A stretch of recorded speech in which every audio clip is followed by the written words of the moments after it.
ರಾಯರ ಅನುಗ್ರಹ ಯಾರಿಗೆ ಆಗುತ್ತೆ? ಸೂರ್ಯ ಹೇಗೆ ಸಮಗ್ರ ಸೃಷ್ಟಿಯ ಮೇಲೆ ತನ್ನ ಬೆಳಕನ್ನು ಚೆಲ್ತಾನೋ ಹಂಗೆ ರಾಯರ ಅನುಗ್ರಹ ಪ್ರತಿಯೊಬ್ಬ ವ್ಯಕ್ತಿಗೂ ಹಾಗೆ ಆಗತ್ತೆ. ಆಗಿಲ್ಲ ಅನ್ನೋದಕ್ಕೆ ಕಾರಣ ಏನಿರುತ್ತೆ ಅಂದ್ರೆ, ನಮ್ಮ ರಿಸೀವರ್ಸ್ ರಾಯರ ಪರವಾಗಿ ಆನ್ ಆಗಿರಲ್ಲ. ಇಲ್ಲ ಅಂದ್ರೆ ಆ ಒಂದು ಘಟ್ಟಕ್ಕೆ ತಲುಪಲಿಕ್ಕೆ ನಮ್ಮ ಪ್ರಯತ್ನದ ಅವಶ್ಯಕತೆ ಬಹಳ ಇರುತ್ತೆ ಅಂತ ಅರ್ಥ. ಶಕ್ತಿ ಇಲ್ಲದೆ ಇರುವವರು ರಾಯರನ್ನು ಹೆಂಗ್ ಹೋಲಿಸ್ಕೊಳ್ಳೋದು ಹಾಗಾದ್ರೆ? ನೋಡಿ, ಇಲ್ಲಿ ಭಕ್ತಿ ಮತ್ತು ಭಾವಕ್ಕೇನೆ ಅತ್ಯಂತ ತೂಕ. ನಾನಿವತ್ತು ಪೂರ್ತಿ ಬೆಡ್ ರಿಡನ್ ಆಗಿದ್ದೀನಪ್ಪ, ಬ್ರೇನು ಮನಸ್ಸು ಎರಡೇ ವರ್ಕ್ ಆಗ್ತಾ ಇದೆ, ಬಾಯಿ ಬಿಟ್ಟು ಮಾತಾಡೋಕ್ಕೂ ಶಕ್ತಿ ಇಲ್ಲ. ಈ ಬುದ್ಧಿಯಲ್ಲಿ ನಾನು ರಾಯರನ್ನು ಬೇಡಬೇಕು ಅನ್ನೋ ಸ್ಫುರಣೆ ಬಂದ್ಬಿಟ್ರೆ ಸಾಕು. ಕರ್ಮಣ್ಣೇವ ಅಧಿಕಾರಸ್ಥೆ, ನೀ ಕರ್ಮ ಮಾಡ್ಲಿಕ್ಕೆ ಮಾತ್ರ ಅಧಿಕಾರಿ. ಮಾ ಫಲೇಶು ಕದಾಚನ, ಅದರ ಫಲದ ಬಗ್ಗೆ ಆಲೋಚನೆ ಮಾಡಬೇಡ. ನಿಮಗೆ ನಿರ್ದಿಷ್ಟವಾದ ಫಲಗಳು ಬೇಕಾಗಿರ್ತಕ್ಕಂಥ ಒಂದು ಕಾಮನೆಯಿಂದ, ವಸ್ತು ಬೇಕು, ಒಡವೆ ಬೇಕು, ಕಾರ್ಯ ಆಗಬೇಕು, ಕೆಲಸ ಸಿಗಬೇಕು, ಮಕ್ಕಳಾಗಬೇಕು, ಮದುವೆ ಆಗಬೇಕು, ಇವೆಲ್ಲ ಕಾಮನೆಯಿಂದ ಮಾಡ್ತಕ್ಕಂಥ ಫಲಗಳು ಸಕಾಮ ಕರ್ಮಗಳು. ಇನ್ನು ಉಳಿದಿದ್ದು ನಿಷ್ಕಾಮ ಕರ್ಮ, ಕೇವಲ ಭಗವತ್ ಪ್ರೀತಿಗಾಗಿ ಮಾಡ್ತಕ್ಕಂಥ, ರಾಯರೇ ಬೇಕು ಅಂತಕ್ಕಂಥ, ಭಗವಂತನ ನೋಡಬೇಕು ಅಂತಕ್ಕಂಥ, ಮೋಕ್ಷ ಕಾಮನೆಯಿಂದ ಮಾಡ್ತಕ್ಕಂಥ ಫಲ ಕರ್ಮಗಳು. ರಾಯರು ಕಾಪಾಡ್ತಾರೆ ಅನ್ನೋದು ಒಂದೇ ಮೂಲ ಸಾಧನ. ಇಂಥ ಕಾಲದಲ್ಲಿ ಅವರು ಅನುಗ್ರಹ ಮಾಡಿಲ್ಲ ಅನ್ನೋ ಮಾತಿಲ್ಲ. ಹಗಲಲ್ಲಿ ಮಾಡಿದ್ದಾರೆ, ರಾತ್ರಿಯಲ್ಲಿ ಮಾಡಿದ್ದಾರೆ, ಮಲಗದಾಗ ಮಾಡಿದ್ದಾರೆ, ಎಚ್ಚರ ಇದ್ದಾಗ ಮಾಡಿದ್ದಾರೆ, ವೃತ್ತಿಯಲ್ಲಿ ಮಾಡಿದ್ದಾರೆ, ಸಂಸಾರದಲ್ಲಿ ಮಾಡಿದ್ದಾರೆ, ರೋಗದಲ್ಲಿ ಮಾಡಿದ್ದಾರೆ, ಸಾವಿನಲ್ಲಿ ಮಾಡಿದ್ದಾರೆ. ರಾಯರ ಅನುಗ್ರಹಕ್ಕೆ ಮೂಲವಾಗಿ ಬೇಕಾಗಿರ್ತಕ್ಕಂಥದ್ದು ಆತ್ಮಶುದ್ಧಿ. ಅವರು ನಿಮ್ಮ ಹತ್ರ ದುಡ್ಡು ಕೇಳಲ್ಲ, ಕಾಸು ಕೇಳಲ್ಲ, ನನಗೊಂದು ಪೀತಾಂಬರ ತಂದು ಉಡಿಸು ಅಂತ ಕೇಳಲ್ಲ, ನನ್ನ ಹೆಸರಿಗೆ ತಂದು ನೀವು ಬಂಡಲ್ಗಟ್ಟಲೆ ದುಡ್ಡು ಹಾಕು ಅಂತ ಕೇಳಲ್ಲ, ಇಂಥ ಕಡೆ ಬಂದು ನೀನು ಇಷ್ಟು ರೊಕ್ಕ ಕೊಡು ಅಂತ ಕೇಳಲ್ಲ, ಪುರೋಹಿತರು ಕರೆಸು ಅಂತ ಕೇಳಲ್ಲ, ಅವರು ಖರ್ಚು ಮಾಡು ಅಂತ ಹೇಳಲ್ಲ. ಆದರೆ ಅವರು ನಿನಗೆ ನಿನ್ನ ನೈಜತ್ವದ ಪರಿಚಯ ಮಾಡಿಸ್ತಾರೆ. ಇಡೀ ಲೋಕಕ್ಕೆ ಗುರುಗಳು ರಾಯರು. ಅವ್ರು ಯಾವುದೇ ಒಂದು ಪಂಥಕ್ಕೆ, ಒಂದು ಮತಕ್ಕೆ, ಒಂದು ಜಾತಿಗೆ, ಒಂದು ವರ್ಗಕ್ಕೆ ನೀ ಕಲಿದೇ ಇರು, ನಿನಗೆ ಕೈ ಇರಲಿ, ಕಾಲಿರಲಿ, ಏನಿರಲಿ, ಅನಾಥನಾಗಿರು, ಎಲ್ಲರ ಜೊತೆ ಬದುಕೋನಾಗಿರು, ನಿನಗೆ ಸಂಪತ್ತಿರಲಿ ಇಲ್ಲದೇ ಇರಲಿ, ನೀ ನನ್ನ ಹತ್ರ ಬಂದೀಯಾ ಅಂದರೆ, ನೀನು ನನ್ನ ಗಮನಕ್ಕೊಂದು ವಿಚಾರ ತಂದೀಯಾ ಅಂದರೆ ನಾನು ಅದನ್ನು ಸೆಟ್ ಮಾಡ್ತೀನಿ. ಈ ಮನಸ್ಸಿಗೆ ಯಾವಾಗ ವಿವೇಚನ ಶಕ್ತಿ ಇರಲ್ಲ ನೋಡಿ, ಅವಾಗ ಅದು ನಾವಿಷ್ಟು ದಿವಸ ಸೇವೆ ಮಾಡಿದ್ರು ರಾಯರು ನಮಗೆ ಫಲ ಕೊಟ್ಟಿಲ್ಲ, ನಮ್ಮ ಕೆಲಸಗಳ ಆಗಲಿಲ್ಲ, ಈ ಭಾವನೆ ಬರುತ್ತೆ. ಅಜ್ಞಾನ ನಾಶಾಯ ವಿಜ್ಞಾನ ಪೂರ್ಣಾಯ ಸುಜ್ಞಾನದಾತ್ರೇ ನಮಸ್ತೆ ಗುರು. ನಮ್ಮಲ್ಲಿರ್ತಕ್ಕಂಥ ಅಜ್ಞಾನವನ್ನು ಕಳಿತಕ್ಕಂಥವ್ರು ನೀವು. ಯಾಕೆಂದರೆ ನಾವು ಮುಂದೆ ಬಂದು ಇವತ್ತಿನ ಈ ಕಾಲಕ್ಕೆ ಏನು ಬೇಕು, ದುಡ್ಡು, ಬೆಳ್ಳಿ, ಬಂಗಾರ, ಆಸ್ತಿ, ಒಡವೆ, ಗಾಡಿ, ಮಾನ, ಸನ್ಮಾನ, ನಮ್ಮ ತಲೆ ತೋಚಿದೆ ಕೇಳ್ತೀವಿ. ನಾವು ಮನಸ್ಸಿಗೆ ಏನು ಸುಖ ಅನ್ಸುತ್ತೆ ಅದನ್ನು ಕೇಳ್ತೀವಿ. ಆದರೆ ಅದ್ರ ಹಿಂದೆ ಇರತಕ್ಕಂಥ ಉಪದ್ರವನ್ನ ಕಂಡವ್ರು ನೀವು. ಪ್ರಿಯ ವೀಕ್ಷಕರೇ ನಮಸ್ಕಾರ. ಕಾರ್ಯಕ್ರಮವನ್ನು ನೋಡಿ ಸುಮ್ಮನಾಗಬೇಡಿ, ನಮ್ಮ ವಾಹಿನಿಯನ್ನ ಸಬ್ಸ್ಕ್ರೈಬ್ ಮಾಡ್ಕೊಳ್ಳಿ. ಸಬ್ಸ್ಕ್ರೈಬ್ ಮಾಡಿ ಪ್ಲೀಸ್. ಹಾಯ್ ಹಲೋ ನಮಸ್ಕಾರ ವೀಕ್ಷಕರೇ, ನಾನು ಸಂದೀಪ್ ಶೆಟ್ಟಿ, ಹೆಗ್ಗದ್ದೆ. ಇದು ಹೆಗ್ಗದ್ದೆ ಸ್ಟುಡಿಯೋ. ವೀಕ್ಷಕರೇ, ಹೆಗ್ಗದ್ದೆ ಸ್ಟುಡಿಯೋದಲ್ಲಿ ರಾಯರ ಲೈಫ್ ಸ್ಟೋರಿ ಅಂದರೆ ಜೀವನ ಯಾನದ ಒಂದಿಷ್ಟು ವಿಚಾರಗಳನ್ನು ನಾವು ಪ್ರತಿನಿತ್ಯ ಎಪಿಸೋಡ್ ಮುಖಾಂತರ ಬಿತ್ತರಿಸ್ತಾ ಇದ್ದೀವಿ. ಇದು 50ಕ್ಕೂ ಹೆಚ್ಚಿನ ಎಪಿಸೋಡ್ಗಳಲ್ಲಿ ನಿಮ್ಮ ಮುಂದೆ ಇದೀಗ ರನ್ ಆಗ್ತಾ ಇದೆ. ಇವತ್ತಿನ ಕಾರ್ಯಕ್ರಮದಲ್ಲಿ ಜ್ಯೋತಿಷ್ಯ ವಿದ್ವಾನ್ ಆಗಿರುವಂಥ ರಾಘವೇಂದ್ರ ಎಸ್ ಕುಲಕರ್ಣಿಯವರು ನಮ್ಮ ಕಾರ್ಯಕ್ರಮದಲ್ಲಿ ಜಾಯ್ನ್ ಆಗಿದ್ದಾರೆ. ಬನ್ನಿ, ನಿಮ್ಮೆಲ್ಲರ ಪರವಾಗಿ ರಾಯರ ಬಗೆಗಿನ ವಿಚಾರಗಳಿಗೆ ಅವರನ್ನು ಇವತ್ತಿನ ಕಾರ್ಯಕ್ರಮಕ್ಕೆ ಆತ್ಮೀಯವಾದ ಸ್ವಾಗತವನ್ನು ಕೋರ್ತಾ ಇದ್ದೀನಿ. ಗುರುಗಳೇ, ಕಾರ್ಯಕ್ರಮಕ್ಕೆ ಸ್ವಾಗತ. ನಾವು ರಾಯರ ಬಗ್ಗೆ ಸಾಕಷ್ಟು ಮಾತಾಡಿದ್ವಿ. ಅವರ ಒಲುಮೆಗೆ ಇರುವಂಥ ಸ್ತೋತ್ರಗಳು, ಅವರ ಆರಾಧನೆ, ಅಥವಾ ಈ ಪೂಜೆ ಮಾಡಬೇಕು ಅಂದರೆ ಯಾವ ರೀತಿ ಆಗಬೇಕು, ಅಥವಾ ಅವರ ಪವಾಡಗಳು, ಇದೆಲ್ಲದ್ರ ಬಗ್ಗೆ ನಾವು ಕಳೆದ ಬಾರಿ ಮಾತಾಡಿದ್ವಿ. ಆದರೆ ಇವತ್ತಿನ ಒಂದು ಎಪಿಸೋಡ್ನಲ್ಲಿ ರಾಯರ ಅನುಗ್ರಹ ಯಾರಿಗೆ ಆಗುತ್ತೆ ಅನ್ನೋದ್ರ ಬಗ್ಗೆ ಒಂದು ಕ್ಲಾರಿಫಿಕೇಶನ್ ನಿಮ್ಮಿಂದ ಬೇಕು ಅಂತ ಅನ್ಕೊತೀನಿ. ಅಂದರೆ ಎಲ್ಲರಿಗೂ ರಾಯರ ಅನುಗ್ರಹ ಆಗಬೇಕು ಅಂತಿಲ್ಲ, ಅಥವಾ ಆಗಲೇಬಾರ್ದು ಅಂತನೂ ಇಲ್ಲ. ಸೊ ಕೆಲವೊಬ್ಬರು ಆರಾಧನೆ ಮಾಡದೇನೆ ರಾಯರ ಬಗ್ಗೆ ಪ್ರೀತಿ ಇಟ್ಕೊಂಡು ಅವ್ರಿಗೆ ಅನುಗ್ರಹ ಆಗಿರೋದನ್ನು ನಾನು ಕೇಳ್ಪಟ್ಟಿದ್ದೆ. ಕೆಲವೊಬ್ಬರು ಹೇಳ್ತಾರೆ, ನಾನು ಎಷ್ಟು ವರ್ಷದಿಂದ ಇದು ಮಾಡ್ತಾ ಇದ್ದೀನಿ, ನನಗೆ ಏನೂ ಕೊಡಲಿಲ್ಲ ಅಂತಲೂ ಕೇಳುವವರನ್ನು ನಾನು ನೋಡಿದ್ದೀನಿ. ಆದರೆ ಇದ್ರ ಬಗ್ಗೆನೇ ಒಂದು ಮಾಹಿತಿ ಕೊಡೋಣ ಅಂತ, ರಾಯರ ಅನುಗ್ರಹ ಯಾರಿಗಾಗುತ್ತೆ ಅಂತ. ಶ್ರೀ ಗುರುಭ್ಯೋ ನಮಃ. ಹರಿ ಓಂ. ರಾಯರ ಅನುಗ್ರಹ ಅಂತ ನಾವು ತಗೊಂಡಾಗ ರಾಯರನ್ನ ಸೂರ್ಯನಿಗೆ ಹೋಲಿಸ್ತಾರೆ. ಸೂರ್ಯ ಹೇಗೆ ಸಮಗ್ರ ಸೃಷ್ಟಿಯ ಮೇಲೆ ತನ್ನ ಬೆಳಕನ್ನು ಚೆಲ್ತಾನೋ ಹಾಗೆ ರಾಯರ ಅನುಗ್ರಹ ಪ್ರತಿಯೊಬ್ಬ ವ್ಯಕ್ತಿಗೂ ಹಾಗೆ ಆಗುತ್ತೆ. ಆಗಲಿಲ್ಲ ಅನ್ನೋ ಸಂಖ್ಯೆಗಳು ಕಮ್ಮಿ. ಆಗಿಲ್ಲ ಅನ್ನೋದಕ್ಕೆ ಕಾರಣ ಏನಿರುತ್ತೆ ಅಂದರೆ, ನಮ್ಮ ರಿಸೀವರ್ಸ್ ರಾಯರ ಪರವಾಗಿ ಆನ್ ಆಗಿರಲ್ಲ. ಇಲ್ಲ ಅಂದರೆ ಆ ಒಂದು ಘಟ್ಟಕ್ಕೆ ತಲುಪಲಿಕ್ಕೆ ನಮ್ಮ ಪ್ರಯತ್ನದ ಅವಶ್ಯಕತೆ ಬಹಳ ಇರುತ್ತೆ ಅಂತ ಅರ್ಥ. ನೀವು ಹೇಳ್ದಂಗೆ ಎಲ್ಲ ಪಂಥದ ಜನನೂ ಇದ್ದಾರೆ. ಹೌದು. ನಾನು ಹುಟ್ಟಿನಿಂದ ರಾಯರನ್ನು ಕಂಡವನೇ ಅಲ್ಲ, ಇದ್ದಕ್ಕಿದ್ದಂಗೆ ಮಂತ್ರಾಲಯಕ್ಕೆ ಹೋದೆ, ನಾನು ಬಹಳ ಉದ್ಧಾರ ಆಗ್ಬಿಟ್ಟೆ. ಬೇರೆ ಪಂಥೀಯರು ಕ್ಯಾನ್ಸರ್ ನಿವಾರಣೆ ಆಯ್ತು ಅಂತ ರಾಘವೇಂದ್ರ ಸ್ವಾಮಿ ಗುಡಿ ಕಟ್ಟಿರೋದು ಕೂಡ ನಮ್ಮ ಹತ್ರ ಇದೆ. ಲಾರೆನ್ಸ್ ರಾಘವೇಂದ್ರ ಅವರು ಕೂಡ ಒಂದು ರಾಯರನ್ನ ನಂಬಿ ಅವರಿಗಿರುವಂತ ಕಾಯಿಲೆ ದೂರವಾದ ನಂತರ ಅವರು ತಮಿಳುನಾಡಲ್ಲಿ ಹೌದು ಆಯ್ತಾ. ಆಮೇಲೆ ನಾನೇ ಹೇಳಿದ್ದ ಆ ಒಂದು ಪ್ರೇತ ಬಾಧೆದು ಹೇಳಿದ್ದಲ್ಲ, ಹಂಗೆ ರಾಯರ ಭಕ್ತರು ಅವ್ರು ಅವ್ರ ಸಂಬಂಧ ಈ ಪ್ರಾಂತಕ್ಕೆ ಸಂಬಂಧ ಪಡದೇ ಇರೋರು ರಾಯರ ಭಕ್ತರಾಗಿರ್ತಕ್ಕಂಥ ಒಂದು ಎಕ್ಸಾಂಪಲ್ ಇದೆ. ಒಂದು ನನ್ನ ಹತ್ರ ಇರೋದು 100 ಕೋಟಿ ಇರ್ಬೋದು. ಹಾಗಾಗಿ ಇಲ್ಲಿ ರಾಯರ ಅನುಗ್ರಹ ಅಂತ ನಾವು ಬಂದು ನಿಂತಾಗ ನೋಡಿ, ನಾವು ರಾಯರಲ್ಲಿ ಕಾಣತಕ್ಕಂಥ ಗುಣಗಳು ಬಹಳ ಇದೆ. ಆದರೆ ಮನುಷ್ಯ ತನ್ನ ಗುಣಗಳಿಗೆ ರಾಯರನ್ನ ಮ್ಯಾಚ್ ಮಾಡ್ಕೊಂಡಾಗ ಮಾತ್ರ.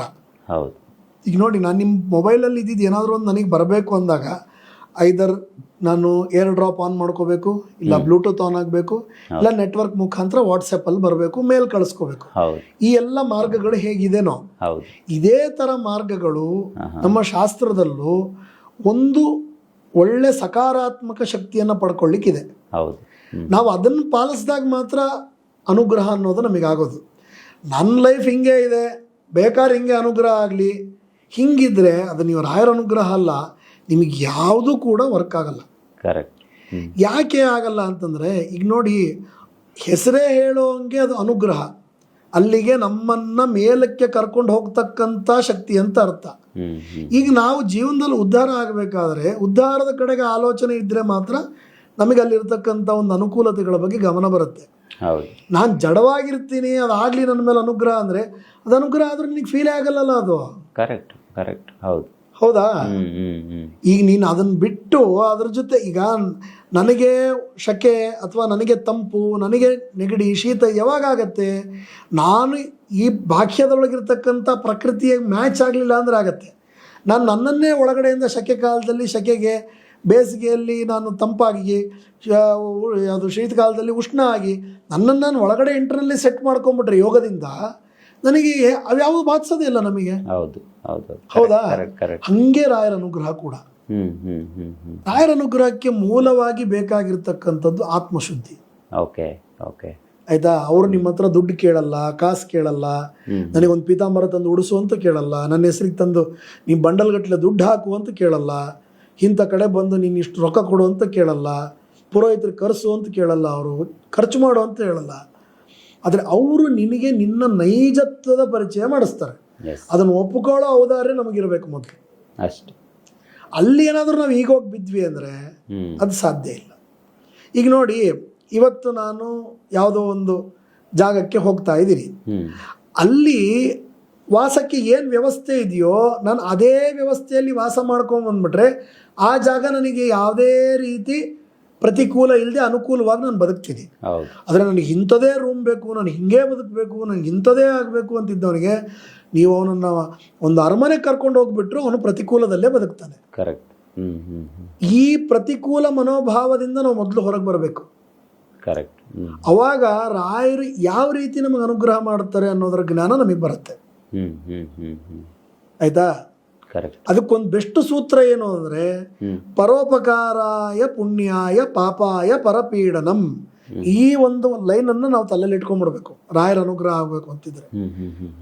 ಆದರೆ ಇನ್ನೊಬ್ರಿಗೆ ಉಪಕಾರ ಮಾಡ್ತೀವಪ್ಪ, ಇಲ್ಲ ಅಂದರೆ ನಮ್ಮ ಪಾಡಿಗೆ ನಾವು ಜೀವನ ಮಾಡ್ತೀವಪ್ಪ, ಅಷ್ಟಿದ್ರೆ ದಯವಿಟ್ಟು ನಮಗೆ ಆಶೀರ್ವಾದ ಮಾಡಿ ಅಂತ ರಾಯರ ಹತ್ರ ಹೋದ್ರೆ ನೀವು ಏನೂ ಮಾಡೋದು ಬೇಡ, ನೀವು ಯಾವ ಪ್ರದಕ್ಷಿಣೆ ಹಾಕಬೇಡ್ರಿ, ಏನೂ ಮಾಡಬೇಡ್ರಿ, ಇದನ್ನು ಹಾನೆಸ್ಟ್ ಆಗಿ ರಾಯರ ಮುಂದೆ ಮಾತಾಡ್ರಿ.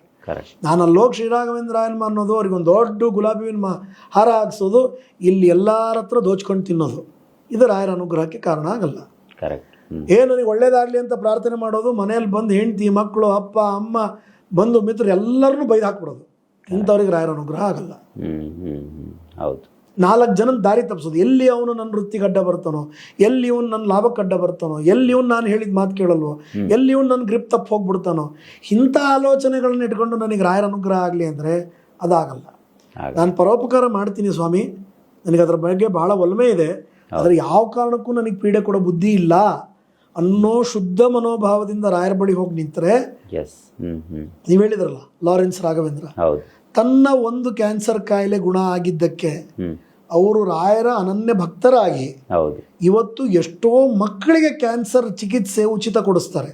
ಹೌದು ಈ ಥರದ ಮನೋಭಾವ ಬೇಕು. ಬೇಕು. ನಾನು ಹಂಗೆ ಕೋಟಿಗಟ್ಟಲೆ ಖರ್ಚು ಮಾಡ್ರಿ ಅನ್ನೋದು ನನ್ನ ಮಾತಿನ ಅರ್ಥ ಅಲ್ಲ. ಆ ಭಾವನೆ, ಒಳ್ಳೇದು ಮಾಡೋ ಭಾವನೆ. ಕರೆಕ್ಟ್. ಈಗ ನೀವು ಹೇಳಿದ್ರಲ್ಲ, ನಾವು ರಾಯರ ಭಕ್ತರಾದ್ವಿ, ಅಲ್ಲಿಂದ ನಾವೇನು ಕೆಟ್ಟದ್ದು ಮಾಡೋ ಮನ್ಸು ಬರಲಿಲ್ಲ, ನಾವು ತಪ್ಪದಾರಿ ತುಳಿಯಕ್ಕೆ ರಾಯರು ಬಿಡಲಿಲ್ಲ, ನಾವು ಅವತ್ತಿನಿಂದ ಒಳ್ಳೆ ಮಾರ್ಗದಲ್ಲೇ ಬದುಕ್ತಾ ಇದ್ದೀವಿ. ಹೌದು ಹಾಗಾಗಿ ನಾವು ಈ ರಾಯರ ಎಪಿಸೋಡ್ ಮಾಡ್ತಾ ಮಾಡ್ತಾ ರಾಯರ ಬಗ್ಗೆ ತಿಳಿದಂಥವ್ರನ್ನ ಹೆಕ್ಕಿ ತೆಗೆದು ಮಾತಾಡಿಸಿದೀವಿ. ನಾವು ನಮ್ಮಲ್ಲಿರೋಷ್ಟು ರಾಯರ ಎಪಿಸೋಡು ಬೇರೆ ಯಾರ ಹತ್ರ ಇಲ್ಲ ಹೌದು ಅನ್ನೋ ಮಾತು ಹೇಳಿದ್ರಿ. ಹೌದು ಇದನ್ನೇ ರಾಯರು ಕೇಳೋದು.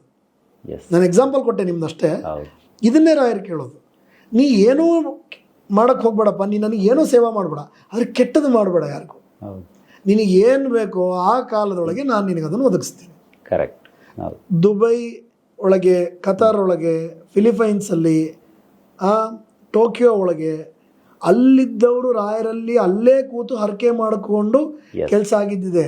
ವಾಟ್ಸಪ್ಪು ಮೇಲ್ ಒಳಗೆ ರಾಯರ ವೃಂದಾವನದ ಫೋಟೋ ನೋಡಿ ದಿವಸ ಲ್ಯಾಪ್ಟಾಪಲ್ಲಿ ರಾಯರನ್ನ ಮುಟ್ಟು ನಮಸ್ಕಾರ ಮಾಡಿ ಶ್ರೀರಾಘವೇಂದ್ರಾಯನಮ ಅಂದು ಅಲ್ಲಿ ಅವ್ರಿಗಿರ್ತಕ್ಕಂಥ ಕ್ಲಚಸ್ ದೂರ ಆಗಿ ಅವರು ಮತ್ತೆ ಕಾಲಾನಂತರದೊಳಗೆ ಭಾರತಕ್ಕೆ ಬಂದಾಗ ರಾಯರನ್ನ ದರ್ಶನ ಮಾಡಿ ಹೋಗಿರೋವಂಥ ಎಕ್ಸಾಂಪಲ್ಸ್ ಇದೆ.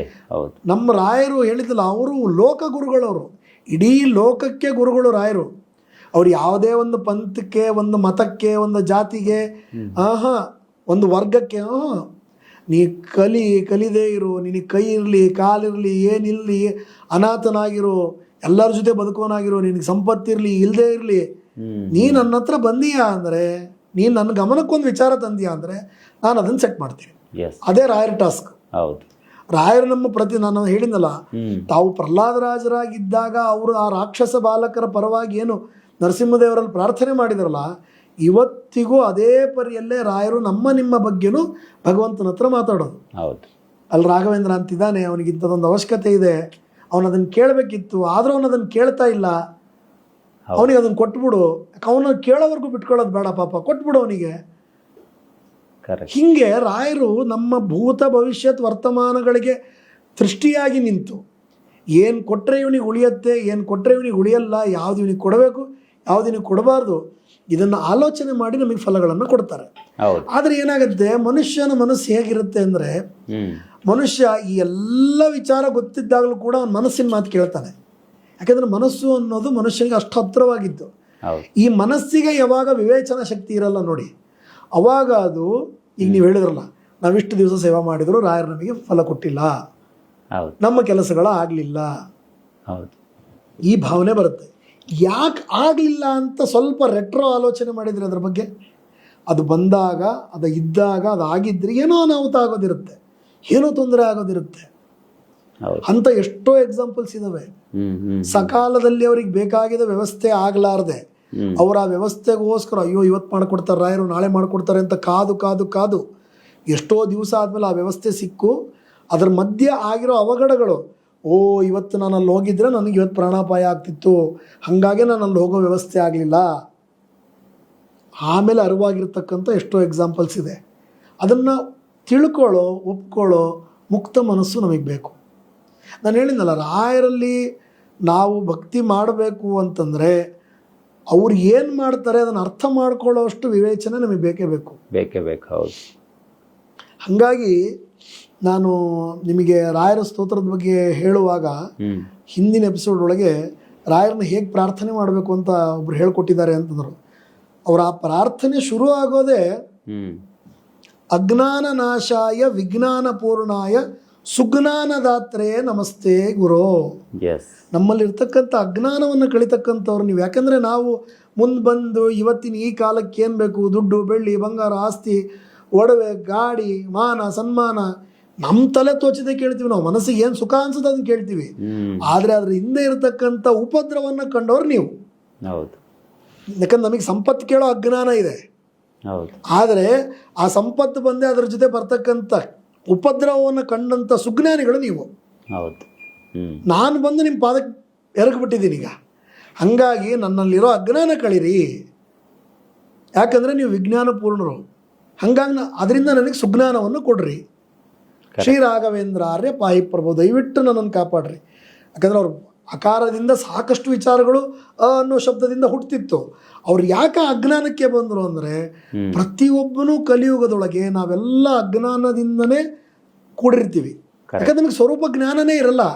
ನಾವು ಎದಕ್ಕೋಸ್ಕರ ಹುಟ್ಟಿದ್ದೀವಿ, ನಾವು ಎದಕ್ಕೋಸ್ಕರ ಬಂದಿದ್ದೀವಿ, ಇವತ್ತು ನಾವು ಯಾಕಿದ್ದೀವಿ ಇಲ್ಲಿ, ಈ ವಿಚಾರ ಹೇಗೆ ಮಾಡ್ತಿದ್ದೀವಿ. ಈಗ ನೋಡಿ, ಇವತ್ತು ಇದೇ ಮೈಕು, ಇದೇ ಪ್ಲಾಟ್ಫಾರ್ಮು, ಇದೇ ಕಾಲದೊಳಗೆ ಎಷ್ಟೋ ಜನ ಇದನ್ನು ಲೌಕಿಕ ವಿಚಾರಗಳನ್ನು ಹೇಳ್ತಾ ಬೇರೆ ವಿಚಾರಗಳಲ್ಲೂ ತಲ್ಲೀನರಾಗಿರ್ಬೋದು. ಸುಯೋಗ ಮಾತ್ರದಿಂದ ಇವತ್ತು ನಾನು ನೀವು ಇಲ್ಲಿ ನಡೆದಿರ್ತಕ್ಕಂಥ ನಾವುಗಳು ಇವತ್ತು ರಾಯರ ಒಂದು ವಿಚಾರ ಮಾತಾಡ್ತಾ ಇದ್ದೀವಿ. ಇದು ರಾಯರದೇ ಅನುಗ್ರಹ. ಇದು ಯಾಕೆ ಅಂದರೆ ನಮ್ಮಲ್ಲಿರೋ ಅಜ್ಞಾನ ನಾಶ ಮಾಡಿ ಸುಜ್ಞಾನ ಪೂರ್ತಿಯಾಗಿ ಕೊಟ್ಟಿದ್ದಾರೆ ಅಲ್ಲ, ಕೊಡ್ತಾ ಇದ್ದಾರೆ. ಅದು ಚೂರು ಬಂದು ನಾವು ಒಳ್ಳೆಯದನ್ನೇ ಮಾಡ್ತಿದ್ದೀವಿ. ಇದು ರಾಯರ ಅನುಗ್ರಹಕ್ಕೆ ಬೇಕಾಗಿರ್ತಕ್ಕಂಥ ಮೊಟ್ಟ ಮೊದಲನೇ ಮೆಟ್ಲು. ನಾವು ಇದೊಂದು ಮೆಟ್ಲು ಹತ್ತು ಬಿಟ್ರೆ ಜೀವನ ಅನ್ನೋದು ಪೂರ್ತಿ 100% ದಾಟಿದ್ವಿ ಅಂತಲೇ ಅರ್ಥ.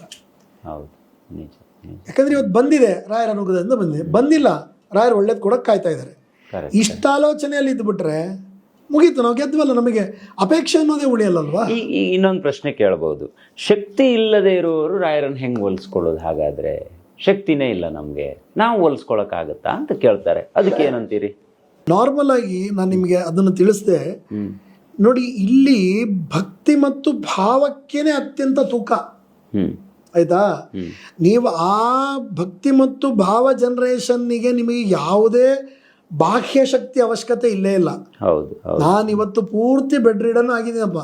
ಬ್ರೇನು ಮನಸ್ಸು ಎರಡೇ ವರ್ಕ್ ಆಗ್ತಾ ಇದೆ, ಬಾಯಿ ಬಿಟ್ಟು ಮಾತಾಡೋಕ್ಕೂ ಶಕ್ತಿ ಇಲ್ಲ. ಈ ಬುದ್ಧಿಯಲ್ಲಿ ನಾನು ರಾಯರನ್ನು ಬೇಡಬೇಕು ಅನ್ನೋ ಸ್ಫುರಣೆ ಬಂದುಬಿಟ್ರೆ ಸಾಕು. ಕರೆಕ್ಟ್. ಅಲ್ಲೇ ನೀವು ಯಾವ ಅವಸ್ಥೆಯಲ್ಲಿ ನಾವಿರ್ತೀವೋ ಅದೇ ಅವಸ್ಥೆಯಲ್ಲೇ ರಾಯರನ್ನು ಸ್ಮರಣೆ ಮಾಡ್ತಾ ಹೋಗ್ಬಿಟ್ರೆ ಅದು ಎಲ್ಲೋ ಒಂದು ಕಡೆ ನಮ್ಮನ್ನು ದೂರ ಕರ್ಕೊಂಡೋಗಿ ನಮ್ಮ ಕೈಯಲ್ಲಿ ಸಾಧಿಸುತ್ತೆ. ಈಗ ನೋಡಿ, ಕಲಿಯುಗದೊಳಗೆ ಕರ್ಮಕ್ಕೆ ತೂಕ ಜಾಸ್ತಿ. ಹಾಗಾಗಿ ಕೃಷ್ಣ ಕಲಿಯುಗಕ್ಕೆ ಅತ್ಯಂತ ಹತ್ತಿರದಲ್ಲಿ ದ್ವಾಪರ ಯುಗ ಅವತಾರ ಮಾಡಿದಾಗ ಕರ್ಮಕ್ಕೆ ಅಷ್ಟು ದೊಡ್ಡ ತೂಕವನ್ನು ಕೊಟ್ಟು ಅರ್ಜುನನ್ನ ಮುಂದೆ ಮಾಡಿ ನಿಂತ್ಕೊಂಡು ನೀನು ಕರ್ಮವನ್ನೇ ಮಾಡಬೇಕು, ಅವಾಗೇ ಫಲ ಅನ್ನೋ ಒಂದು ದೊಡ್ಡ ಉದ್ಗೀತೆಯನ್ನು ತೆಗೆದ. ಕರ್ಮಣ್ಣೇ ಅಧಿಕಾರಸ್ಥೆ, ನೀ ಕರ್ಮ ಮಾಡ್ಲಿಕ್ಕೆ ಮಾತ್ರ ಅಧಿಕಾರಿ ನೀನು ಅಂತ ಹೇಳಿದ್ರೆ ನೀ ಮಾಡಬೇಕು ಅಂತ ಇಂಡೈರೆಕ್ಟ್ ಆಗಿ ಹೇಳ್ದಂಗದು. ಕರೆಕ್ಟ್. ನೀ ಬಿಟ್ಟು ಕೊಡೋಂಗಿಲ್ಲ ಅಂತ ಹೇಳೋದನ್ನೇ ನೀನು ಕರ್ಮದ ಅಧಿಕಾರಸ್ಥ ಅಂದ್ರೆ ನಮ್ಮ ಜವಾಬ್ದಾರಿ ನೆನಪಿಸ್ಕೊಟ್ಟಂಗದು. ಹೌದು. ಮಾ ಫಲೇಶು ಕದಾಚನ, ಅದರ ಫಲದ ಬಗ್ಗೆ ಆಲೋಚನೆ ಮಾಡಬೇಡ. ಅಲ್ಲಿಗೆ ನಾವೆಲ್ಲ ಕಲಿಯುಗದೊಳಗೆ ನಾವೆಲ್ಲ ಕರ್ಮಗಳನ್ನು ಮಾಡಬೇಕು. ಕರ್ಮದಲ್ಲಿ ಎಷ್ಟು ವಿಧಗಳು? ಕರ್ಮದಲ್ಲಿ 2 ವಿಧ. ಒಂದು ಕಾಮ್ಯ ಕರ್ಮ, ಇನ್ನೊಂದು ನಿಷ್ಕಾಮ್ಯ ಕರ್ಮ. ಕಾಮ್ಯ ಕರ್ಮಗಳಂದ್ರೆ ಯಾವುದು? ನಮಗೆ ನಿರ್ದಿಷ್ಟವಾದ ಫಲಗಳು ಬೇಕಾಗಿರ್ತಕ್ಕಂಥ ಒಂದು ಕಾಮನೆಯಿಂದ ವಸ್ತು ಬೇಕು, ಒಡವೆ ಬೇಕು, ಕಾರ್ಯ ಆಗಬೇಕು, ಕೆಲಸ ಸಿಗಬೇಕು, ಮಕ್ಕಳಾಗಬೇಕು, ಮದುವೆ ಆಗಬೇಕು, ಇವೆಲ್ಲ ಕಾಮನೆಯಿಂದ ಮಾಡ್ತಕ್ಕಂಥ ಫಲಗಳು ಸಕಾಮ ಕರ್ಮಗಳು. ಇನ್ನು ಉಳಿದಿದ್ದು ನಿಷ್ಕಾಮ್ಯ ಕರ್ಮ, ಕೇವಲ ಭಗವತ್ ಪ್ರೀತಿಗಾಗಿ ಮಾಡ್ತಕ್ಕಂಥ, ರಾಯರೇ ಬೇಕು ಅಂತಕ್ಕಂಥ, ಭಗವಂತನ ನೋಡಬೇಕು ಅಂತಕ್ಕಂಥ, ಮೋಕ್ಷ ಕಾಮನೆಯಿಂದ ಮಾಡ್ತಕ್ಕಂಥ ಕರ್ಮಗಳು. ಈ ಎಲ್ಲ ಕರ್ಮಗಳನ್ನು ಮಾಡಿಸ್ಬೇಕು ನಮ್ಮಿಂದ ಅನ್ನೋ ಕಾರಣಕ್ಕೇನೆ ರಾಯರು 700 ವರ್ಷ ನಮ್ಮಲ್ಲಿ ವಾಸ ಮಾಡ್ತೀನಿ ಅಂತ ಮಾತು ಕೊಟ್ಟಿರೋದು. ಇವತ್ತು ನನ್ನ ಹತ್ರ ಏನೂ ಇಲ್ಲ, ನಾನಿವತ್ತು ಪೂರ್ತಿ ನನ್ನ ಬೀದಿ ಬದಿಯಲ್ಲೇ ಇದ್ದೀನಿ. ನಾನೀಗ ಯಾರನ್ನಾದರೂ ದಾಕ್ಷಿಣ್ಯಕ್ಕೆ ಬಿದ್ದು ನಾನು ಸ್ವಲ್ಪ ನನಗೆ ಹಸುವಾಗಿದೆ, ನನಗೆ ಖರ್ಚಿಗೆ ದುಡ್ಡು ಕೊಡಿ ಅಂತ ಕೇಳಿದ್ರೆ ಬದುಕ್ತೀನಿ. ಆದರೆ ನನಗೆ ರಾಯರನ್ನೋರೊಬ್ರು ಪರಿಚಯ ಇದ್ದಾರೆ. ನಾನು ರಾಯರನ್ನ ಸ್ಮರಣೆ ಮಾಡ್ತಾ ಅವತ್ತು ಭಿಕ್ಷೆ ಬೇಡಿದ್ರು ಸಾಕು, ನನ್ನ ದೇಹ ದೃಢ ಆಗ್ಲಿಕ್ಕೆ ಏನು ಬೇಕು ಆ ವ್ಯವಸ್ಥೆ ಆಗುತ್ತೆ. ಆದರೆ ರಾಯರೇನು ಹೇಳ್ತಾರೆ, ಅವ್ರ ಉದ್ದೇಶ ಏನಿದೆ ಅಂದರೆ, ನೀ ಭಿಕ್ಷುಕನಾಗಿ ನನ್ನ ಹತ್ರ ಬಂದೆಲ್ಲಪ್ಪ, ಆದರೆ ಭಿಕ್ಷುಕನಾಗಿ ಉಳಿಬೇಡ ಅನ್ನೋದು ರಾಯರ ಮಾತು. ಯಾಕಂದ್ರೆ ಅವ್ರು ಅದಕ್ಕೆ ಬೇಕಾಗಿರೋ ಎಲ್ಲ ಸೋರ್ಸನ್ನು ಕೊಡ್ತಾರೆ. ಎಷ್ಟೋ ಎಕ್ಸಾಂಪಲ್ಸ್ ಇದೆ ನನ್ನ ಹತ್ರ. ತಳ್ಳೋ ಅಂಗಡಿಯಲ್ಲಿ ಕೆಲಸ ಮಾಡ್ತಕ್ಕಂಥ ವ್ಯಕ್ತಿಗಳು ಇವತ್ತು ಹೋಟೆಲ್ ಓಪನ್ ಮಾಡಿ ರಾಘವೇಂದ್ರ ಕೃಪಾ, ರಾಘವೇಂದ್ರ ದರ್ಶಿನಿ ಅಂತ ಹೆಸರಿಟ್ಟು ತಾವು ಸ್ವತಂತ್ರವಾಗಿ ಜೀವನ ಮಾಡ್ತಾ ಇರೋದು ತಳ್ಳೋ ಅಂಗಡಿಯಲ್ಲಿ. ಅಲ್ಲಿ ಇರ್ತಕ್ಕಂಥ ಪ್ಲೇಟ್ಗಳನ್ನು ತೊಳೆದು ಬದುಕ್ತಕ್ಕಂಥವ್ರು, ರಾಯರಲ್ಲಿ ಭಕ್ತಿ ಮಾಡಿ ಮಾಡಿ ಮಾಡಿ ಹೋಟೆಲ್ ಮಾಡಿರ್ತಕ್ಕಂಥ ಉದಾಹರಣೆಗಳು ಸಾಕಷ್ಟಿದೆ ಇವತ್ತು. ಆಯ್ತಾ? ರಜನಿಕಾಂತ್ ಅವ್ರು ಇದಾರಲ್ಲ, ಬೇರೆ ಯಾಕೆ ಹೋಗ್ತೀರಾ? ಬಸ್ ಕಂಡಕ್ಟರ್ ಇವತ್ತವ್ರು ಎಲ್ಲಿದ್ದಾರೆ? ಅವ್ರ ಜ್ಞಾನದ ಮಟ್ಟ ಏನು ಇವತ್ತು? ವೃತ್ತಿ ಚಿತ್ರರಂಗ ಅದು ಬಿಡಿ, ಎಲ್ಲರಿಗೂ ಅವ್ರದ್ದು ಯಾವ್ದು ವೃತ್ತಿ ಇರುತ್ತೆ, ಒಪ್ಪೋಣ. ನಾವು ಆ ವೃತ್ತಿಯಿಂದ ನಮಗೆ ಏನೂ ಆಗಬೇಕಾಗಿದ್ದಿಲ್ಲ, ಆಯ್ತಾ? ಆದರೆ ಅವ್ರ ಜ್ಞಾನ, ಅವ್ರ ರಾಯರಲ್ಲಿ ಮಾಡಿರ್ತಕ್ಕಂಥ ಭಕ್ತಿ, ಅವ್ರು ನೋಡಿ, ಅವ್ರದ್ದೊಂದು ಇಂಟರ್ವ್ಯೂ ನೋಡಿದೆ ನಾನು. ಅದರಲ್ಲಿ ಅವರು ಇಂಗ್ಲೀಷಲ್ಲಿ ಮಾತಾಡ್ತಾರೆ, miracles do happen, I was not believing that the miracles won't happen ಅಂತ ಶುರು ಮಾಡ್ತಾರೆ ಅವರು. ಓಕೆ. ಮಿರಾಕಲ್ಸ್ ಆಗತ್ತೆ, ಆದರೆ ನಾನು ನಂಬ್ತಿರ್ಲಿಲ್ಲ ಮಿರಾಕಲ್ ಆಗತ್ತೆ ಅಂತ. ಆದರೆ ಇವತ್ತೊಂದು ಮಿರಾಕಲ್ ಆಗಿದೆ. ಹಾ. ಅದು ಏನು ಅಂತಂದರೆ, ನನ್ನಂಥ ಒಬ್ಬ ಕಂಡಕ್ಟ್ರು ಇಂಥ ದೊಡ್ಡವ್ರ ಜೊತೆ ನಾನು ವೇದಿಕೆ ಶೇರ್ ಮಾಡ್ತಾ ಇದ್ದೀನಿ ಅನ್ನೋ ಮಾತು ಹೇಳ್ತಾರೆ. ಎಸ್, ಹೌದು. ಅವರು ತಗೊಂಡ ಪ್ರಶಸ್ತಿಗಳ ಸಾಲಿಗೆ ಅವ್ರನ್ನ ತಮ್ಮನ್ನ ತಾವು ಮೂಲ ಏನು ಕೆಲಸ ಮಾಡ್ತಾ ಇದ್ರಲ್ಲ ಅವರು, ಹೌದು. ಆ ಒಂದು ವೃತ್ತಿಯಿಂದ ತಮ್ಮನ್ನ ತಾವು ಬಿಂಬಿಸ್ತಾರೆ ಅಂದರೆ ರಾಯರು ಇನ್ನೆಷ್ಟು ಸುಜ್ಞಾನವನ್ನ ಆ ವ್ಯಕ್ತಿಗೆ ಕೊಟ್ಟಿರ್ಬೇಕು ಲೆಕ್ಕ ಹಾಕಿ. ಹೌದು ಅಲ್ವಾ? ನಿಜ. ಮತ್ತು ಅವ್ರಿಗೇನು ದುಃಖ ದುಮ್ಮಾನಗಳಿಲ್ಲ ಅಂತಿಲ್ಲ, ಸಾಕಷ್ಟು ಎಲ್ಲದನ್ನು ಅನುಭವಿಸಿದ್ದಾರೆ. ಆದರೆ ರಾಯರಲ್ಲಿ ಮಾಡಿರೋ ಭಕ್ತಿ ಇದೆ ಅಲ್ಲ, ಅದು ಅವರಿಗೆ ಅಷ್ಟು ಔದಾರ್ಯವನ್ನು ಕೊಟ್ಟಿದೆ. ಇವತ್ತು ಸ್ವಲ್ಪ ದುಡ್ಡು ಬಂದರೆ ನೀನು ನಮ್ಮ ಮನೆ ಪಕ್ಕಕ್ಕಿದ್ದಲ್ಲ ಅಂತಂದ್ರೆ ಇಲ್ಲ ಬಿಡ್ರಿ ನಾನು ಅವನಲ್ಲ ಅಂತ ಹೇಳೋ ಜನ ಇದ್ದಾರೆ ಇವತ್ತು. ಸ್ವಲ್ಪ ಫೇಮ್ ಬಂದ್ರೇನೆ ಆಯ್ತಾ ನಾವ್ ಅಲ್ಲಿ ಇರ್ಲಿಲ್ಲ ಬಿಡ್ರಿ ಅಂತ ಹೇಳೋಂಥ ಜನಗಳಿದ್ದಾರೆ. ನೀನ್ ನನಗೆ ಪರಿಚಯ ಇಲ್ಲ ಅಂತ ಹೇಳೋರಿದ್ದಾರೆ. ಫೋನ್ ಮಾಡಿದ್ರೆ ಫೋನ್ ತೆಗಿದೇ ಇದ್ದವ್ರು ಇದ್ದಾರೆ. ಆಯ್ತಾ, ವಾಟ್ಸಪ್ಪಿಗೆ ಮೆಸೇಜ್ ಕಳಿಸೋ ನೋಡೋದೇ ಇಲ್ಲ ತಿಂಗಳುಗಟ್ಲೆ ಅಂತ ಜನಗಳಿದ್ದಾರೆ. ಅಂಥದ್ರಲ್ಲಿ ಒಬ್ಬ ವ್ಯಕ್ತಿ ಅಷ್ಟು ಕೋಟಿ ಜನಕ್ಕೆ ಪರಿಚಯ ಆದಂಥವನು. ನಾನೊಬ್ಬ ಕಂಡಕ್ಟ್ರು ಇಂಥ ಅವತ್ತು ಮೋಸ್ಟ್ಲಿ ಸ್ಟೇಜಲ್ಲಿ ರತನ್ ಟಾಟಾ ಅವರಿದ್ರು ಅಂತ ಅನ್ಕೋತೀನಿ ನಾನು. ಆ ರತನ್ ಟಾಟಾ ಅವ್ರು ಕೂತ್ ಸ್ಟೇಜಲ್ಲಿ ಆ ಮಾತು ಹೇಳ್ತಾರೆ, ನನ್ನಂಥ ಒಬ್ಬ ಕಂಡಕ್ಟ್ರು ಇಂಥವ್ರ ಜೊತೆ ಸ್ಟೇಜ್ ಶೇರ್ ಮಾಡ್ತಿದ್ದೀನಿ ಅಂದರೆ ಇದಕ್ಕಿಂತ ದೊಡ್ಡ ಮಿರಾಕಲ್ ಯಾವ್ದು ಬೇಕು ಅಂತ ಕೇಳ್ತಾನಾತ. ಇದು ರಾಯರ ಭಕ್ತಿ ಅಥವಾ ರಾಯರ ಒಂದು ಅನುಗ್ರಹದಿಂದ ಅಂದ್ರೆ ಬಂದಿರತಕ್ಕಂಥ ಶಕ್ತಿ. ಹೌದು. ಈಗ ನಮ್ಮ ಹತ್ರ ಶಕ್ತಿ ಇಲ್ಲ ಅನ್ನೋದು ಬೇಕಾಗಿಲ್ಲ, ರಾಯರಿಗೆ ಶ್ರದ್ಧೆ ಬೇಕು ಅನ್ನೋದೇ ಇಲ್ಲಿನ ಮೂಲ ತಾತ್ಪರ್ಯ ಅಂತ ನೀವು ಹೇಳಿದಲ್ಲ. ಯಾವುದೇ ಜನಾಂಗ, ಯಾವುದೇ ಮತ, ಯಾವುದೇ ಪಂಥ, ಯಾವುದೇ ಅವಸ್ಥೆ, ಇದ್ಯಾವುದೂ ರಾಯರಿಗೆ ನಮ್ಮನ್ನ ದೂರ ಇಡಕ್ಕೆ ಸಾಧನ ಅಲ್ಲ. ರಾಯರು ಕಾಪಾಡ್ತಾರೆ ಅನ್ನೋದು ಒಂದೇ ಮೂಲ ಸಾಧನ. ಹೌದು. ಅವ್ರು ಎಲ್ಲ ಕಾಲಾತೀತರವರು. ನಿಮಗಿಂತ ನೋಡಿ, ನೀವು ರಾಯರ ಅನುಗ್ರಹದ ಬಗ್ಗೆ, ರಾಯರ ಅನುಗ್ರಹ ಪಡ್ಕೊಂಡಿರೋರ ಬಗ್ಗೆ ನೀವು ಅವ್ರನ್ನ ಪ್ರತ್ಯಕ್ಷ ನೀವು ಮಾತಾಡಿಸಿದ್ರೆ, ಇಂಥ ಕಾಲದಲ್ಲಿ ಅವ್ರ ಅನುಗ್ರಹ ಮಾಡಿಲ್ಲ ಅನ್ನೋ ಮಾತಿಲ್ಲ. ಹಗಲಲ್ಲಿ ಮಾಡಿದ್ದಾರೆ, ರಾತ್ರಿಯಲ್ಲಿ ಮಾಡಿದ್ದಾರೆ, ಮಲಗದಾಗ ಮಾಡಿದ್ದಾರೆ, ಎಚ್ಚರ ಇದ್ದಾಗ ಮಾಡಿದ್ದಾರೆ, ವೃತ್ತಿಯಲ್ಲಿ ಮಾಡಿದ್ದಾರೆ, ಸಂಸಾರದಲ್ಲಿ ಮಾಡಿದ್ದಾರೆ, ರೋಗದಲ್ಲಿ ಮಾಡಿದ್ದಾರೆ, ಸಾವಿನಲ್ಲಿ ಮಾಡಿದ್ದಾರೆ. ಕರೆಕ್ಟ್. ಎಷ್ಟು ಉದಾಹರಣೆಗಳು. ಅವ್ರ ಕಾಲಾತೀತರನ್ನಕ್ಕೆ ಇದಕ್ಕಿಂತ ದೊಡ್ಡ ಸಾಕ್ಷಿ ಏನು ಬೇಕು? ಅವ್ರೇನಾದರೂ ನನಗೆ ದುಡ್ಡೇ ಬೇಕು, ನನಗೆ ಮಡಿನೇ ಬೇಕು, ನನಗೆ ಅದೇ ಇದೆ, ಅದೆಲ್ಲ ಇದೆ.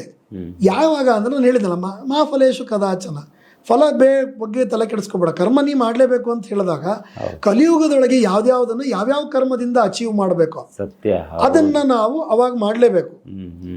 ಈಗ ಹೇಳಿದ್ನಲ್ಲ ನಾನು, ನಮಗೆ ಇವತ್ತೊಂದು ರಾಯರ ಅನುಗ್ರಹ ಆಗಿದೆ. ನಾವು ಅನುಗ್ರಹ 4 ಜನಕ್ಕೆ ಹೇಳಿದಾಗ ಇದೇ ಅದಕ್ಕೆ ಕರ್ಮ ಅಷ್ಟೇ. ನಾವು ಮಾತಿಂದ ಹೇಳೋದೇ ಕರ್ಮ ಅದು. ಈ ಮಾತಿಂದ 4 ಜನ ಪ್ರೇರಿತರಾಗ್ತಾರೆ.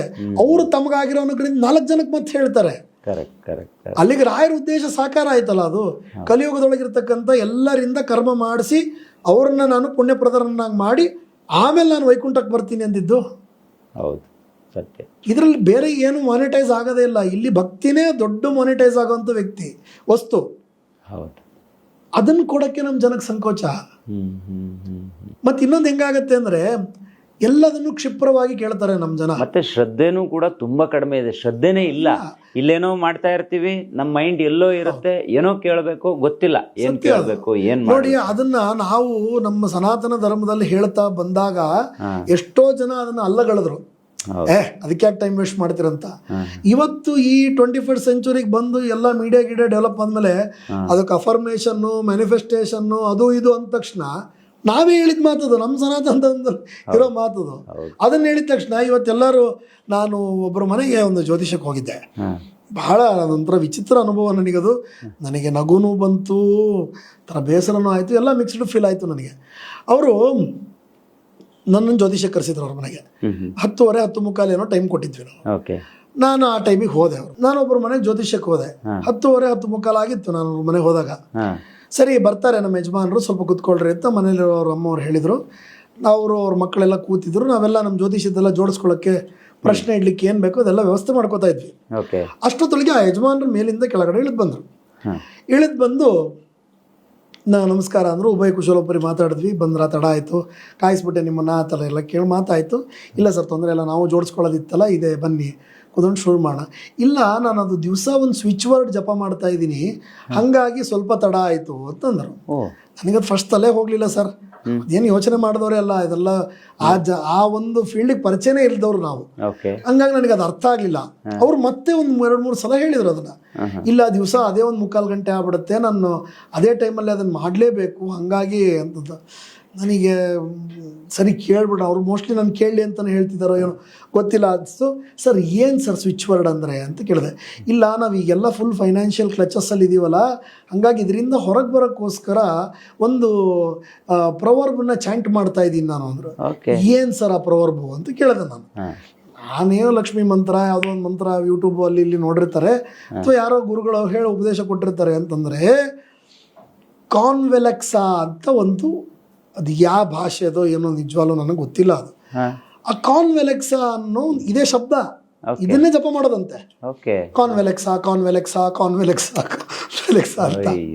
ಅದನ್ನ ಅವ್ರು ಯಾರಿಗೋ ಇವ್ರೊಂದು ಡೇಟ್ ಆಫ್ ಬರ್ತ್ ಟೈಮ್ ಪ್ರಕಾರ 40 ಮಿನಿಟ್ಸ್ ಜಪ ಮಾಡ್ರಿ ಅಂತ ಹೇಳ್ಕೊಟ್ಟಿದ್ದಾರೆ ದಿವಸಕ್ಕೆ.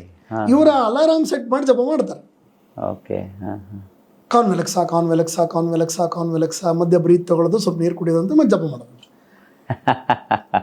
ಹಿಂಗೇನಕ್ಕೆ ಸರ್ ನಾನು ಹಿಂಗೇನಕ್ಕೆ ನಾನು ಅವ್ರ ಮುಂದೆ ಅವ್ರಂದ್ರು, ಇಲ್ಲ ಆಚಾರ್ಯ ನಿಮಗೆ ನಾನು ಹೇಳಿದ ನಗು ಬರುತ್ತೆ, ಅದ್ರದ್ದು ಹೆಂಗ್ ವರ್ಕ್ ಆಗತ್ತೆ ಗೊತ್ತಾ ಅಂತಂದ್ರು. ಸರಿ ಆಯ್ತು ಬಿಡಿ, ನಿಮ್ಮ ಶ್ರದ್ಧೆ, ದೇವರ ಆ ಶ್ರದ್ಧೆ ಒಲ್ದಿದಾನಲ್ಲ ಅಷ್ಟೇ ಸಾಕು ಅಂತ. ಹಿಂಗೆ ಅಂದರೆ ಈಗಿನ ಕಾಲದ ಜನ ತಮ್ಮ ಒಂದು ಟೈಮ್ ಕನ್ಸಿಸ್ಟೆನ್ಸಿಯನ್ನು ಈ ಥರದ ವಿಚಾರಗಳನ್ನು ಜಪ ಮಾಡೋದ್ರಲ್ಲಿ ಖರ್ಚು ಮಾಡ್ತಿದ್ದಾರೆ. ಇಷ್ಟೇ ಶ್ರದ್ಧೆ ನಮ್ಮ ಸನಾತನ ಧರ್ಮದಲ್ಲಿ ಬಂದಿರತಕ್ಕಂಥ ರಾಮ, ಕೃಷ್ಣ, ಶಿವ, ದೇವಿ, ನಮ್ಮ ರಾಯರಂಥ ಕಲ್ಪವೃಕ್ಷ, ಇದರಲ್ಲಿ ಇನ್ವೆಸ್ಟ್ ಮಾಡಿಬಿಟ್ರೆ ಅವ್ರು ಈ ಜಂಜಾಟಕ್ಕೆ ಬೀಳಲ್ಲಲ್ಲ ಅವರು. ಹೌದು, ಕರೆಕ್ಟ್. ಯಾಕಂದ್ರೆ ನೋಡಿ, ಇವತ್ತು ಮೀಡಿಯಾ ಚೆನ್ನಾಗಿದೆ, ಫೋನ್ ಕಾಂಟ್ಯಾಕ್ಟ್ ಇದೆ, ಒಬ್ಬರು ಈಗ ಎಲ್ಲರೂ ಜ್ಯೋತಿಷ್ಯ ಕೇಳೋಕ್ಕೆ ಶುರು ಮಾಡಿದ್ದಾರೆ, ಎಲ್ಲರೂ ಪೂಜೆ ಪುನಸ್ಕಾರಗಳನ್ನು ಮಾಡಿಸ್ಕೊಳ್ಳೋಕೆ ಶುರು ಮಾಡಿದ್ದಾರೆ. ಆಯ್ತಾ? ಇದು ಇಲ್ಲೇ ಇದ್ದಿದ್ದೊಂದು ಪ್ರಪಂಚ ಇತ್ತಲ್ವಾ. ಇಂದಿರಾ ಗಾಂಧಿ ಅವರೆಲ್ಲ ಎಮರ್ಜೆನ್ಸಿ ಡಿಕ್ಲೇರ್ ಮಾಡಿದಾಗ ಎಲ್ಲರ ಮನೆ ಊಟಕ್ಕೆ ಗತಿ ಇರಲಿಲ್ಲಪ್ಪ. ಅವಾಗೂ ನಮ್ಮ ಪೂರ್ವಿಕರೆಲ್ಲ ಬಂದಿರ್ತಾನೆ. ಹೌದು. ಹೆಂಗೆ ಬದುಕಿದ್ರು ಮತ್ತವರು? ಈ ನಾಮಸ್ಮರಣೆಗಳಿಂದನೇ ಬದುಕಿದ್ದು, ಆ ಒಳ್ಳೆ ಭಾವನೆಗಳಿಂದನೇ ಬದುಕಿದ್ದು. ಇದನ್ನೇ ನೀವು ನನ್ನ ಹತ್ರ ತಗೊಂಬರ್ರಿ, ನಾನು ನಿಮಗೆ ಇದನ್ನು ಮಲ್ಟಿಪಲ್ ಮಾಡಿಕೊಡ್ತೀನಿ ಅಂತಾನೆ ರಾಯರು ಹೇಳೋದು. ದೇವರಾಗ್ಲಿ ರಾಯರಾಗ್ಲಿ ಯಾರೇ ಆಗ್ಲಿ ದುಡ್ಡನ್ನ ಕೇಳೋದಿಲ್ಲ, ಕಾಸನ್ನ ಕೇಳೋದಿಲ್ಲ, ನೀವು ಹುಂಡಿ ಎಷ್ಟು ಹಾಕ್ತೀಯಪ್ಪ ಅಂತ ಕೇಳೋದಿಲ್ಲ. ಆದ್ರೆ ಅವೆಲ್ಲವೂ ಕೂಡ ನಮ್ಮ ಮನಸ್ಸಿನ ಬಾಧೆಯನ್ನ ಕ್ಲಿಯರ್ ಮಾಡ್ಕೊಳ್ಳೋದಕ್ಕೆ ನಾವು ಹುಂಡಿಗೆ ಹಣ ಹಾಕ್ತೀವಿ. ನಮ್ಮ ಕರ್ಮ ಅನ್ನೋದೊಂದೇನು ಬಾಧ್ಯಸ್ಥಿಕೆ ಇರುತ್ತೆ ನೋಡಿ. ಆಯ್ತಾ? ಸರ್ವೇ ಗುಣ ಕಾಂಚನಮಾಶ್ರಯಂತಿ. ಕಲಿಯುಗದೊಳಗೆ ದುಡ್ಡಿಗೆ ಪರಾಕಾಷ್ಠೆ ಜಾಸ್ತಿ. ಯಾಕಂದ್ರೆ ಕಲಿ ಅನ್ನೋನು ದುಡ್ಡೊಳಗಿದ್ದಾನೆ. ಶೇಷಂ ಹಿರಣ್ಯನ ಪೂರೈತೆ, ಏನಾರ ಉಳಿದಿದ್ರೆ ದುಡ್ಡು ಹಾಕಿ ಅದನ್ನ ಸರಿ ಮಾಡ್ಕೋ ಅಂತ ಮಾತು ಇದೆ. ಹಂಗಾಗಿ ನಾವು ನಮ್ಮ ಕರ್ಮದ ಬಾಧ್ಯಸ್ಥಿಕೆ ಅಂತ ನಾವು ಹುಂಡಿಗೆ ಹಾಕ್ತಿವಿ ಹೊರತು, ಇವರೆಲ್ಲರೂ ಏನಾದ್ರು ಅನುಗ್ರಹ ಮಾಡೋರು ಪ್ರೋಟೋಕಾಲ್ ಮಾಡ್ಬಿಟ್ಟಿದ್ರೆ ನಾವ್ಯಾರು ದೇವ್ರ ಹತ್ರನೂ ಹೋಗ್ತಿರ್ಲಿಲ್ಲ. ಖಂಡಿತ ಹೋಗ್ತಿರ್ಲಿಲ್ಲ. ಹೌದು, ಇಷ್ಟಿಷ್ಟು ಅಂತ ಏನಾದ್ರು ದೇವರೇ ಬಂದು ಕೇಳೋದಾಗಿದ್ರೆ ನಾವು ಯಾವ ನೈವೇದ್ಯನೂ ಮಾಡಕ್ ಆಗ್ತಿರ್ಲಿಲ್ಲ. ಏನು ಇವತ್ತು ನೋಡಿ, ಎಲ್ಲರ ಅಪವಾದ ಮಾಡ್ತಾರೆ ಪೌರೋಹಿತ್ಯ ಪ್ರಪಂಚಕ್ಕೆ, ಈ ತರ ಸನಾತನ ಪ್ರಾಕ್ಟೀಸ್ಗಳಿಗೆ. ಇಲ್ಲಿ ಯಾವುದು ಒಂದು ದೇವರಿಗೆ ಹೋಗಲ್ಲ, ದೇವರ ರೂಪಗಳಿಗೆ ಅಂದ್ರೆ ಮನುಷ್ಯರಿಗೇನೆ ಹೋಗೋದು.